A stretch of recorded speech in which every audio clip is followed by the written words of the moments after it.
We're here today to respond to the alarming rise in reported Lyme disease cases across our state. New data from the State Department of Health, in coordination with the Centers for Disease Control and Prevention, show Lyme disease reaching a 17-year high in New Jersey, while setting records in 10 of our 21 counties, including right here in Morris. I'll let the Commissioner, when he gets here, detail those stark numbers in a moment. It's no accident that May is Lyme Disease Awareness Month, summer is nearly upon us, school is almost out, and no matter where you live in New Jersey, chances are you and your family are going to spend more time in the great outdoors. Whether it's summer camp at the YMCA, a family trip up to Lake Hopatcong, or just spending time on the trails here at Mountain Way Park. The hard truth is that when New Jersey families are most active, ticks are most active too. New Jersey is second only to Pennsylvania in the number of Lyme disease cases reported in 2017. But this is not just a New Jersey problem, it's a nationwide problem. Today, Lyme disease affects at least 300,000 people nationwide. The number of diagnoses has tripled over the past 20 years. Some scientists believe climate change is a factor here. Warmer and longer summers doesn't just mean that ticks have more time to bite.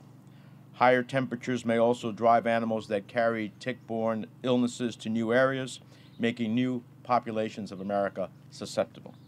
We know that if discovered early, Lyme disease can usually be treated with antibiotics. Sometimes the symptoms, like a high fever and a rash, are easy to identify. But detection and diagnosis remain a serious challenge. For too many Americans, Lyme disease is dormant for years, only to come roaring back with more serious symptoms like chronic joint inflammation and neurological problems. That's one of the reasons I was proud to vote for the 21st Century Cures Act in the last Congress, which established a Center for Disease Control working group on Lyme disease that will issue its first report, this December. But we just can't wait for that report. We have to ramp up local, state, and federal efforts to combat the spread of tick-borne infections. Here's what we need. We need to get a better understanding of Lyme disease. We need more effective ways to test for Lyme disease. And above all, we need more aggressive strategies to prevent the spread of tick-borne infections. But here's something we clearly don't need. We don't need Republicans in Congress to reignite their obsession with repealing the Affordable Care Act and taking health care coverage away from nearly 700,000 New Jerseyans.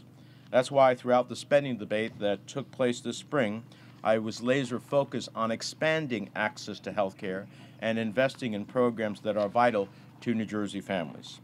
Democrats stood firm. That's how we were able to fully fund the Children's Health Insurance Program for the next decade. That's how we reauthorized funding for New Jersey's 24 community health centers, which for many families may be the first place they go after a tick bite. And that's how we secured a $3 billion increase for the National Institutes of Health, which includes the National Institute for Allergy and Infectious Diseases, or NIAID. New Jersey is a leader in federally backed medical research, and NIAID is at the forefront of Lyme disease research. So it's no surprise that they're working with scientists at Rutgers and other institutions to develop new diagnostic tests that may be able to more accurately and more quickly diagnose Lyme disease. We also secured $200 million for CDC programs that study zoonotic infectious diseases like Lyme, emerging infectious diseases, and vector-borne illnesses, which are those transmitted to humans by mosquitoes, fleas, and yes, ticks. All told, we've increased funding for the CDC by $900 million, bringing its total budget to nearly $8 billion. But that was only half of the battle. With tick-borne infections rapidly spreading, we must act quickly. In my view, we need some of that $900 million in CDC funding to come to states like New Jersey that are witnessing record high rates of Lyme disease. That funding can be used to track cases, to treat infections, and to help communities with prevention. and we needed to get to New Jersey as soon as possible. So forgive me for the pun, but I'll be really ticked off if those dollars don't reach New Jersey until well after the 2018 tick season is over. That's why I am working with my colleagues, Senator Bob Casey of Pennsylvania and Democratic leader Chuck Schumer of New York, both of states where Lyme is on the rise, to urge the CDC to put that funding to work as soon as possible.